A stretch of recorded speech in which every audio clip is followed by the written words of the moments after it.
Hi, we're continuing with the psychology of no. I'm on lesson 7 right now, and I want to take a little bit of a personal inventory. I'm going to ask you some questions, and I want you to apply them to yourselves and ask yourself, have I ever done this? Have I ever looked at my business and said, nobody's interested in this?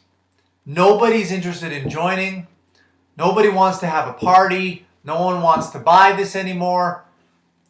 Do you realize what you're doing when you do that? What you're doing is you're giving away your power. You are saying that the problem is somewhere else. If the problem exists somewhere else and it doesn't exist with you, someone else won't buy, someone else won't join, someone else won't have a party. What you've actually done is you've given away your power. You've given your power to someone else. And what I mean by that is that if the problem exists somewhere else, then the solution to that problem also exists somewhere else. And you are not the solution. If the problem is somewhere else, then the solution is somewhere else. If somebody else won't join, somebody else won't host a party, someone else won't buy, well, in order for that to change, they have to change. They have to change their mind. Everything is outside of your power.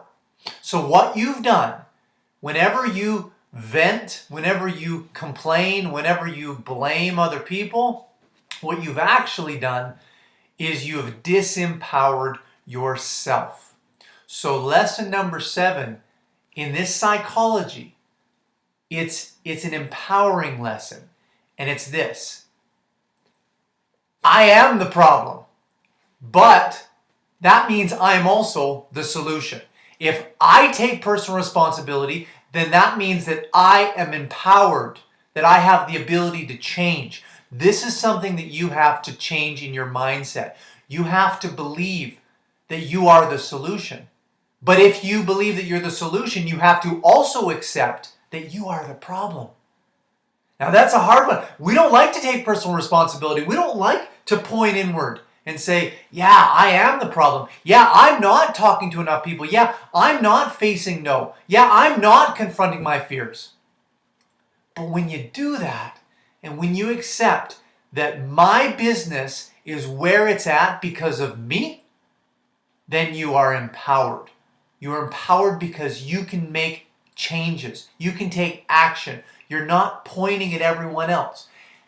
Every single consultant that I've seen that continues to point the blame somewhere else finds themselves out of the company. I've seen this. No one forces them out. No one can force you out. You're an independent. You can stay as long as you want. But that mindset is so disempowering that it just eats away at you. And eventually you just give up and quit. So don't be that way. And start by just keeping the power. Keeping empowered by accepting that you are the solution. But if you're the solution, then you're also the problem. And for most people, the problem is that we're not talking to people. We're not confronting our fears. We're not doing things that scare us. And so if we're the solution, then we have to look back in and say, I can change this, but I've got to change this by facing that dreaded word no. I've got to change this by actually getting out from my computer and talking to people. That's what's going to make the difference in your business.